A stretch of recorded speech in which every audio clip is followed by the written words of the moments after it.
ಈ ವಿಡಿಯೋ ನೋಡುವ ವೀಕ್ಷಕರಿಗೆಲ್ಲ ಗಣಿತದ ಒಗಟಿನ ಲೋಕಕ್ಕೆ ಸ್ವಾಗತ. ಒಗಟು ಅಂದರೆ ಪ್ರತಿಯೊಬ್ಬರಿಗೂ ಇಷ್ಟ. ಈ ಒಗಟುಗಳು ನಮ್ಮ ಬುದ್ಧಿಗೆ ಯೋಚಿಸಲು ಹಚ್ಚುತ್ತವೆ. ಯಾವುದೇ ಒಗಟಿಗೆ ಉತ್ತರ ಕೊಡುವವರೆಗೂ ಸಮಾಧಾನ ಆಗುವುದೇ ಇಲ್ಲ. ಈ ರೀತಿ ನಮ್ಮ ಮೈಂಡ್ಗೆ ಎಷ್ಟು ಹೆಚ್ಚು ಕೆಲಸ ಕೊಡುತ್ತೇವೆಯೋ ಅಷ್ಟು ನಮ್ಮ ಬುದ್ಧಿಶಕ್ತಿ ಚುರುಕಾಗುತ್ತದೆ. ಮ್ಯಾಥ್ಸ್ ಈಸ್ ಮೈಂಡ್ಫುಲ್ ಅಂತಾರೆ. ಅದಕ್ಕಾಗಿ ನಾನು ಈ ವಿಡಿಯೋದಲ್ಲಿ ಗಣಿತದ 10 ಒಗಟುಗಳಿದ್ದು ಪ್ರತಿಯೊಂದು ಒಗಟಿಗೆ 10 ಸೆಕೆಂಡ್ ಕಾಲ ಸಮಯ ನಿಗದಿಪಡಿಸಿದೆ. ಅಷ್ಟರಲ್ಲಿಯೇ ನೀವು ಉತ್ತರಿಸಬೇಕು. ಪ್ರತಿಯೊಂದು ಒಗಟಿಗೆ 5 ಅಂಕ ಅಂತ ನಿಗದಿಪಡಿಸಿದರೆ ನೀವು ಎಷ್ಟು ಅಂಕ ಪಡೆದಿರಿ ಅನ್ನುವುದನ್ನು ಕಮೆಂಟ್ ಮಾಡಿ. ನಿಮ್ಮ ಫ್ರೆಂಡ್ಸಿಗೂ ಸಹ ಶೇರ್ ಮಾಡಿ, ಅವರಿಗೂ ಸಹ ಇದು ಉಪಯುಕ್ತವಾಗಲಿ. ಬನ್ನಿ ಹಾಗಾದರೆ ಒಂದೊಂದಾಗಿ ಒಗಟುಗಳನ್ನು ಬಿಡಿಸೋಣ. ಅದಕ್ಕೆ ನೀವು ತಕ್ಕ ಉತ್ತರವನ್ನು ನೀಡುತ್ತಾ ಹೋಗಿ. ನನಗೆ ಸಮವಾದ 4 ಬಾಹುಗಳುಂಟು, ಆದರೆ ವರ್ಗವಲ್ಲ. ಹಾಗಾದರೆ ಹೇಳುವಿರಾ ನನ್ನ ಹೆಸರೇನೆಂದು?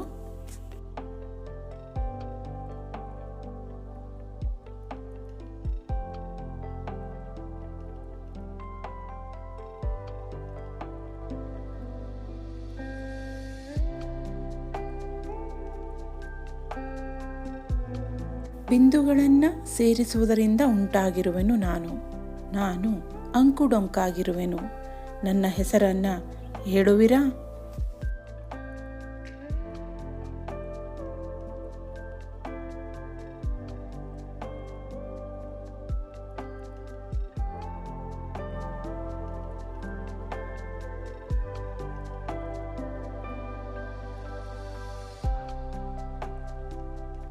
ಮುಂದಿನ ಒಗಟನ್ನು ನೋಡಿ.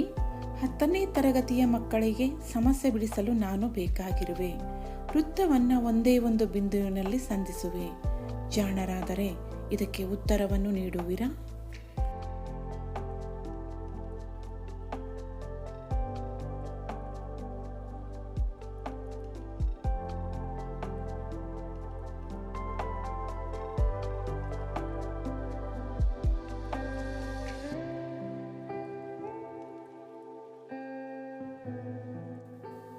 ಮೂರಕ್ಕಿಂತ ಹೆಚ್ಚು ಬಾಹುಗಳನ್ನು ಹೊಂದಿರುವ ಆಕೃತಿಯಾಗಿರುವೆನು ನಾನು, ಆದರೆ ಚತುರ್ಭುಜವಲ್ಲ.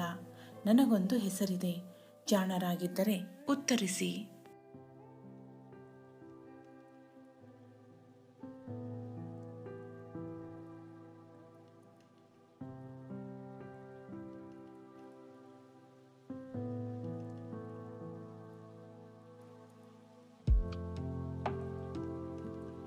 ಲಂಬಕೋನ ತ್ರಿಭುಜದಲ್ಲಿ ಅತ್ಯಂತ ದೊಡ್ಡ ಬಾಹು ಆಗಿರುವೆನು ನಾನು.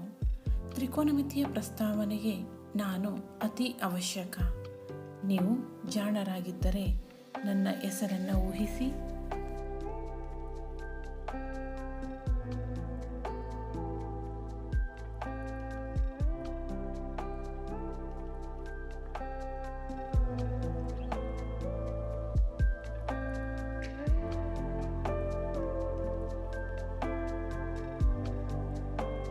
ವೃತ್ತ ಸ್ಪರ್ಶಕ ಮತ್ತು ತ್ರಿಜ್ಯ ನಾವಿಬ್ಬರು ಕೂಡಿ ವೃತ್ತದ ಮೇಲಿನ ಒಂದು ಬಿಂದುವಿನಲ್ಲಿ ಕೋನವನ್ನು ಉಂಟು ಮಾಡುತ್ತೇವೆ. ಹಾಗಾದರೆ ಹೆಸರನ್ನು ಹೇಳುವಿರಾ?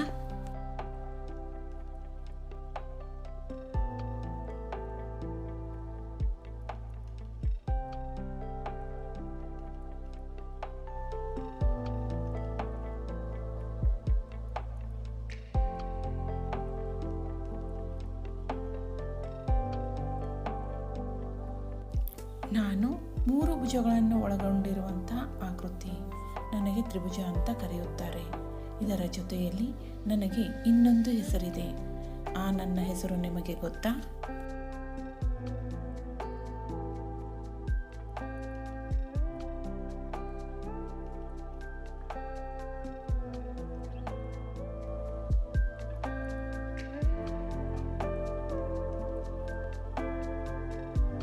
ನನ್ನನ್ನು ದಿನನಿತ್ಯ ಜೀವನದಲ್ಲಿ ನೋಡಿರುತ್ತೀರಿ. ನನಗೆ 3 ಅಳತೆಗಳಿವೆ. ಹಾಗಾದರೆ ನೀವು ಜಾಣರಾಗಿದ್ದರೆ ಉತ್ತರಿಸಿ ನನ್ನ ಹೆಸರು ಏನೆಂದು.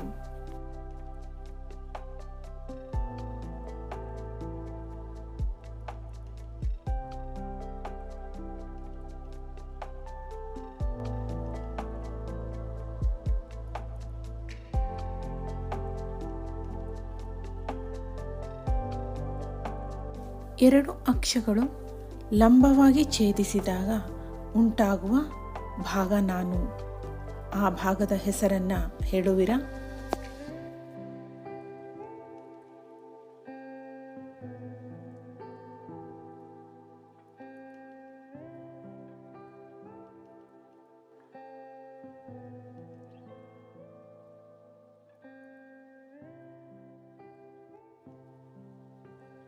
ಈ ವಿಡಿಯೋದಲ್ಲಿರುವ ಒಗಟುಗಳು ಮಕ್ಕಳಿಗೆ ಗಣಿತದ ಸಮಸ್ಯೆಗಳನ್ನು ಬಿಡಿಸಲು ಬಹಳಷ್ಟು ಉಪಯುಕ್ತವಾಗಿವೆ.